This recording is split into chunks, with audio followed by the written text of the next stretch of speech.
Kamal, pienso que todos sabemos que todo este mundo de Internet es algo con lo cual los medios tradicionales de comunicación están haciendo un gran esfuerzo por entenderlo, por acoplarse, por ver cómo lo manejan y cómo es lo menos antagonístico posible.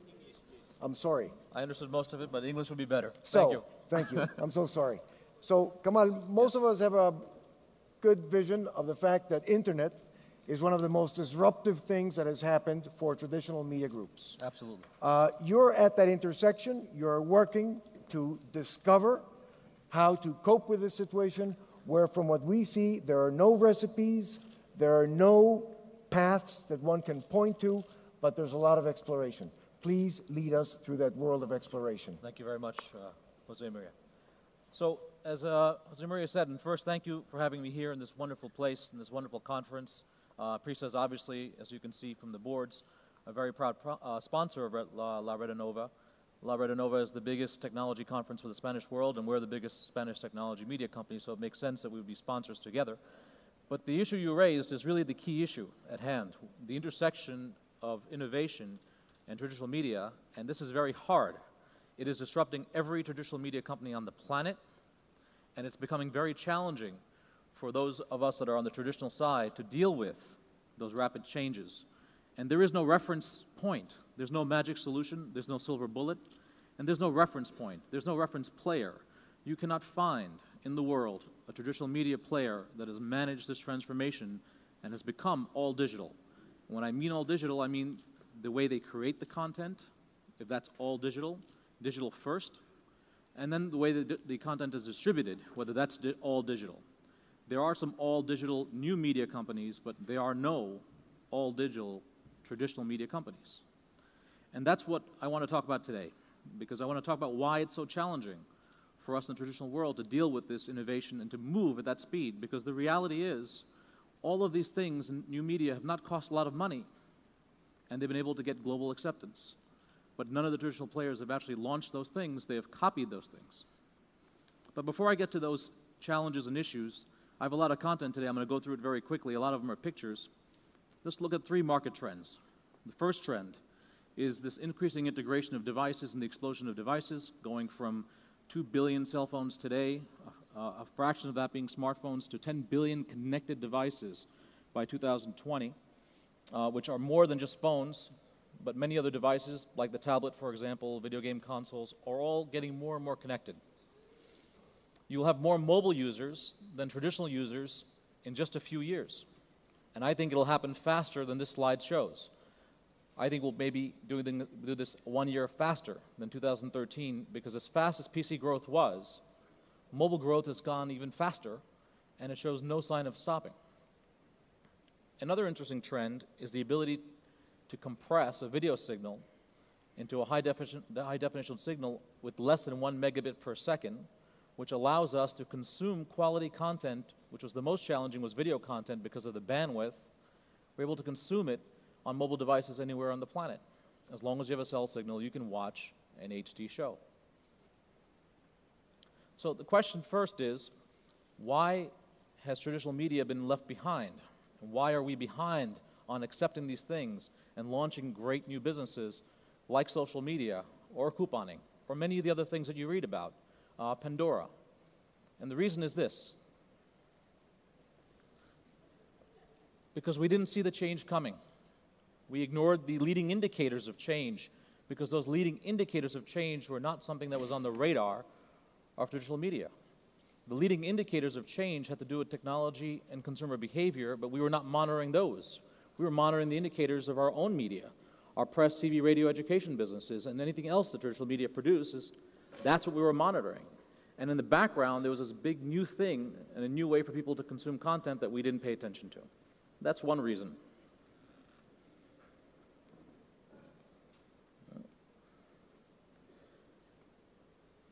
Next reason. When we did pay attention, in every business and every part of any traditional media company on the planet, we end up doing fragmentation. We fragmented the innovation. And this is about innovation. Innova is an innovation word, right? We fragmented it out in the business units. So within the business units is really where little innovation took place in a very uncoordinated way, and we fragmented the customer relationship. Most media companies operate their brands in silos, and on the internet also in silos, and therefore they have different ideas about the same customer, and they have not integrated that data together to be able to influence customer behavior or give the consumer the best experience possible or to get the best money in advertising. The fragmentation has made a traditional media conglomerate into 100 different companies that are all smaller and have less money to invest in innovation than even a regular technology startup with Series A funding. Another reason. On one side, you see local versus global. On the other side, you see global versus local. Traditional media companies have gone from local players, they've built up assets, they've gone to regional players, and then to global players. And unfortunately for us, the technology players have gone global first. How do they do that? Number one, they had the infrastructure that everyone else invested in. Consumers invested in devices to consume the content. Telecoms invested in rich infrastructure to connect the world together. And second, they used the content of other people to be global. They didn't have to deal with creating quality content. On Facebook, you use the content of the social community. That's what drives people to the site. Same with LinkedIn. Same with almost any global new media player. They've all used the content of other people to be big, even Google. Google uses the content of others to do search and indexing. That's how they get to 50% of the ad revenue on the web. So everyone used everyone else's content on a global platform, and media companies never thought that way. Media companies like to produce their own content, distribute quality content, and go from a local to a regional to a local, regional to a global place. Another one. This is interesting because the ad model, right? In many ways, what we've done on the internet is we've taken an old model and we've tried to make that old model fit in a new world. Advertising is one of those examples. Another example would be newspapers, for example. But let's talk about advertising. There are a limited number of advertising spots on a newspaper. There are a limited number of advertising spots on a TV show. There are an unlimited amount of advertising channels on the internet. And we tried to take that same model, which is an ad display model, and moved it to the internet. And we said, if we want to make more money on the internet, let's just print more ads. That's like us saying, let's print more euros to increase the value of the euro. Obviously, it doesn't do that. It devalues the currency. We've devalued the value of advertising on the internet because it's a channel of unlimited supply, and it's based on demand.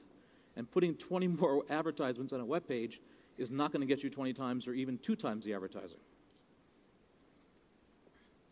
Another reason why this has been challenging, we've been left behind. Traditional media companies traditionally make decisions slower. They execute projects when they're more sure those projects will work. The startups don't do that. So this picture's about a phrase that a good friend of mine, Steve Mills, who's the head of software and hardware at IBM, always says, which is vision without execution is hallucination. So by the time we have a vision and by the time we start executing, someone like Groupon has already built a billion-dollar business. And this is about time to market. It's about quality of user experience, about time to market. And time to market is where often traditional media gets left behind. It's first getting the people who have the right ideas, do the right thing, and then do the thing right. And on both sides, traditional media has been challenged. Another indicator of challenge is that the most important assets are not in the balance sheet. And they're also the biggest liabilities are not well understood and also not in the balance sheet. Let me give you some examples. Data. Data is an amazing asset if you're a media company in the digital world. It is the most important asset you can have, whether it's content data or customer data. It's also a big liability. As we know from Sony and other people who have breaches, it's a huge liability to the enterprise. Another one's intellectual property. It doesn't really show up anywhere. People, the creativity and the talent don't show up anywhere on a balance sheet. What we deal with in traditional media are usually P&Ls and balance sheets and not leading indicators of value and change. So my question is it too late? Is it too late for traditional media to come from behind and to really contribute and add value to this new world? And my answer is no. If I thought it would be too late, I wouldn't be at Prisa. And here's why it's not too late.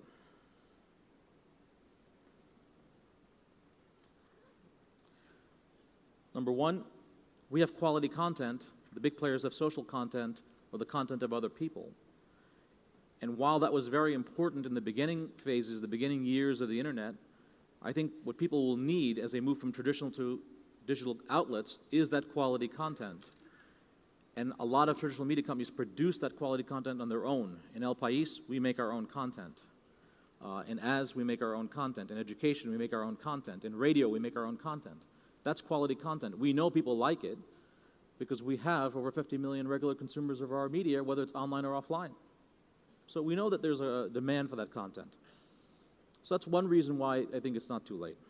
And here's a backup slide that basically says over 80%, 85% of the media people want to see, read, hear, watch, are the things that we produce. Those are the things that are in our sweet spot, either by distribution or by production. Another reason is what we have today is a situation where a lot of big players have captured a lot of audience, a lot of consumers, hundreds of millions of people. And what you have now is an imbalance between content creation and distribution. And because you're able to capture all those people without giving them quality content, that was great, but I think we're at a peak where you will not capture more attention from the consumer without the quality content. And that means that the people who have access to those places, like Apple and iTunes, like Google, have to marry themselves up with quality content producers in order for there to be harmonization and an end-to-end experience of quality in the future of the web. That also means that there has to be a fair equation between creation of content and distribution of content. It can't be an imbalanced equation where just because you have access to the consumer, you devalue or commoditize the content creation process because you will end up with a lack of quality content, and that's not going to sell on the web. So the risk-reward equation has to be balanced between these two sides, and it used to be more balanced. It became imbalanced, and I think we need to go back to that balance, and I think we will. I won't spend a lot of time on this. It's a complicated slide, but what it basically says is if you're a traditional player and most of your revenues and profits come in the traditional world, why would you transform too quickly? If you transform too quickly, you risk running out of cash flow. Another point of view is even though you transform, if you don't transform too quickly, it doesn't mean you shouldn't play offense in the online world. You should play offense on online, you should play defense on offline, and you should be efficient in the creation and distribution on both sides, offline and online.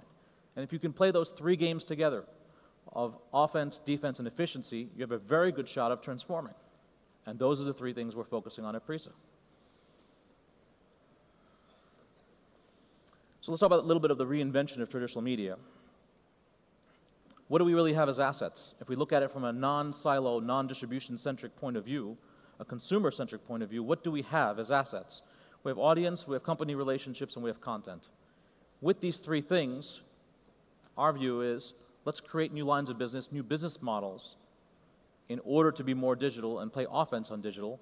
And in some cases, when we do that, we can actually play defense on traditional because the consumer data that we get online and the promotions we do online and the content we distribute online actually allows us to have an advantage competitively offline. And I'll give you an example of that later.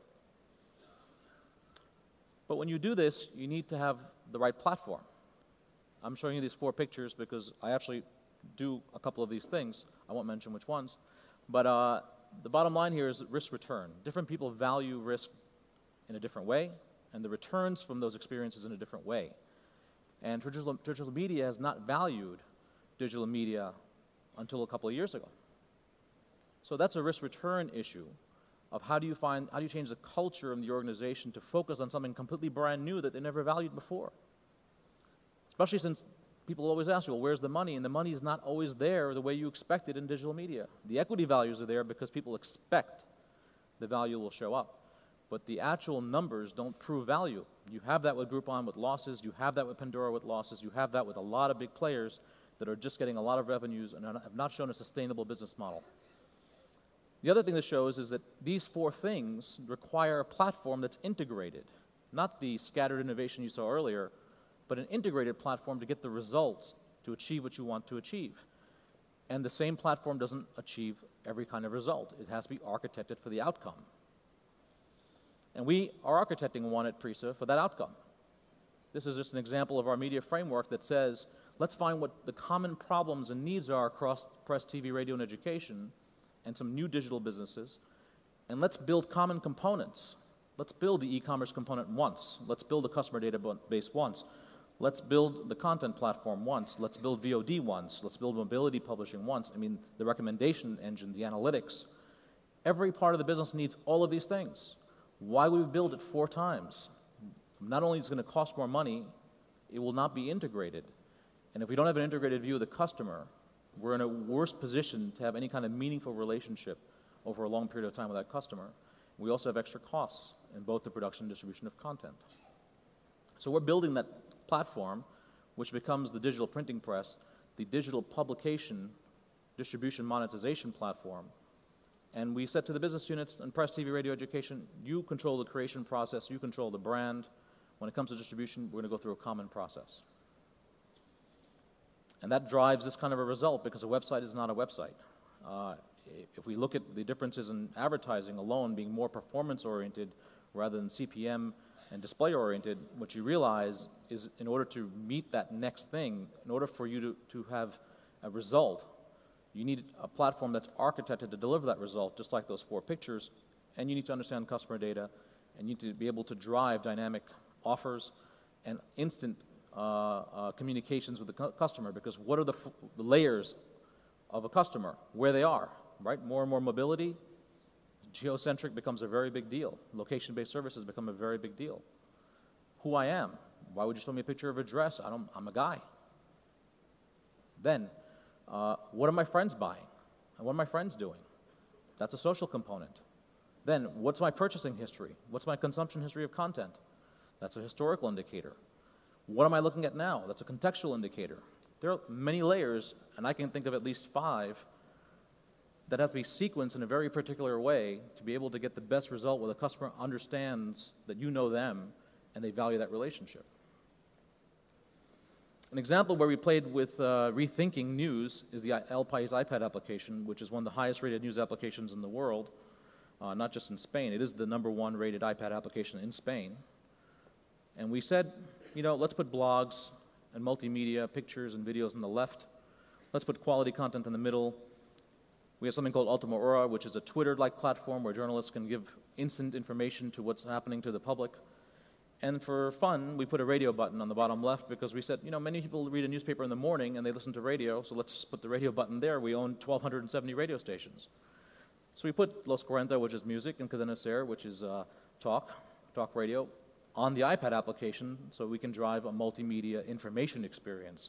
It wasn't about taking the newspaper and making it digital. It was about rethinking the delivery of news and information to the consumer with all our media. And that was just the first version. We will continue to innovate and do more things with this application as we transform not just the way we distribute, but the actual product that's being created and sent over the internet. Another thing we got into as a traditional media company, which was we were the first in Spain, is couponing. We got into couponing. We thought we could do couponing better than the new media companies. Why? We have an existing sales channel. It's called radio salespeople. We have hundreds of people selling radio ads in Latin America and Spain to local restaurants and shops. So that's just leveraging, as we think maybe in the future radio revenues come down, leveraging that asset to do something new. We also are able to use unsold inventory to promote the offers and to promote Planeo. So that was another example of leveraging our content and audience and customer relationships, our company relationships, to do a new line of business. Another part of the reinvention is how do you decide how to innovate, right? Anyone who works in a traditional media company knows the experience of trying to sell to a board or the senior management in a company an idea that has no clear business plan. But all of the digital media players have started without clarity on the business plan. In fact, they didn't even know they were going to do the things they ended up doing. Forget the business plan. They just developed the technology and capabilities, and that rose to something that consumers like, that rose to a business plan. On the traditional media side, I can't do 100 different things, but I've got to figure out a balance of how do I decide, how do I prioritize the innovation of innovation, the portfolio of innovation, how do I prioritize the investments, and how do I kill those investments if I think they're not working the way that we thought they might go. So we've taken an innovative approach towards prioritization using what we call a net present value analysis. But what's different about this net present value analysis is it doesn't require you as a business to be specific about either the cost or the return. You can have variance, and over time that variance should narrow, and if it goes outside of those boundaries, we know something's wrong.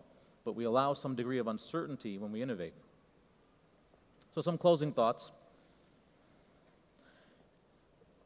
Some things that are not in our control are privacy, to begin with, and piracy. And they sound almost exactly the same, but they're two very different things. And there's two different focuses on these two things in different parts of the world, especially in Europe. So in New York, there's a website called LimeWire. Some of you may have heard of it. I hope none of you have used it. Allows you to do peer-to-peer file sharing. Lets you share protected and copyrighted content. It didn't care what content you were sharing. If you were searching for something, someone had it, you could download it. New York State shut down the website, even though they claimed, look, it wasn't us. We're not the ones putting those files. It's peer-to-peer. We just provide a capability to transfer. And New York State shut down that website. Most parts of the world are not as aggressive on the issue of piracy. No matter what kind of a job we do transforming traditional media, if we don't fix the piracy problem, we'll end up with, number one, traditional media companies that don't transform, new media companies that can't go further than social media, and a loss of quality content. There's no way around that. There's no free ride in the case of quality content. People don't invest $100 million into a movie just to find out that there's no return on that investment. And then from that perspective, it's actually quite interesting and ironic that the courts in many places in the world have given wings to pirates. And on the other side, when it comes to the privacy issue, next slide, the courts have given handcuffs, virtual handcuffs, to people who are business people who actually are trying to make money in digital media, because the whole model of digital media depends on customer intimacy. And the privacy laws are not only different in every member country of the EU, because there's a directive coming from the European Commission, but there's different interpretations of that law by every country, and there's different enforcement levels from every data protection authority. We don't have unification in how we deal with the privacy issue, which is very important. But understand that traditional media companies want to use the customer data and insight only to provide a better experience for their consumers and to have a viable business model on the internet. So the other threat here is cloud computing. Because of the privacy issues and the fact that the governments want to control the movement of personally identifiable data between imaginary boundaries, imaginary in the digital world, not imaginary in the physical world, we get into a point where it becomes almost impossible to create one cloud for a region, to be able to store customer data and do transactions, which brings the cost of what you're buying or consuming down. I'm a big believer in cloud computing, but the implementation on the regulation side may end up killing the cloud in many parts of the world. Obviously, the capacity for change without the internet is very diminished. What you find is that the web has become an important equalizer between people. And you can imagine a world where, before the internet, where the government was more important than business and then people. And what's happened with the internet is the other way around. Everyone's becoming equalized. Countries fall now because countries without free press, because free press is an important part of democracy, countries without that free press find that with digital media, people actually share information beyond the control of anybody. And when they share that information, they create their own news and they create their own outcomes, their own history, by forming, by integrating, and all of a sudden, you find that the capacity for change as a world is greatly increased by this integration level that also causes all kinds of other problems, but it causes much more benefits than issues. So in summary, the web's become a great integrator, an equalizer. You have equalized the access to information of people who didn't have money and therefore knowledge to people who do have money and also knowledge. And when I think about the web, I look at this picture and I say, that's what it's like. It's like one person plugged into the entire world and having a two-way communication and relationship back and forth. And all of a sudden, when you take the person outside of their country, they don't have any boundaries anymore as people. And I think that's what we're getting to. We're getting to a point where we're separating the idea of a person from even where they live physically, but more importantly, where they live digitally.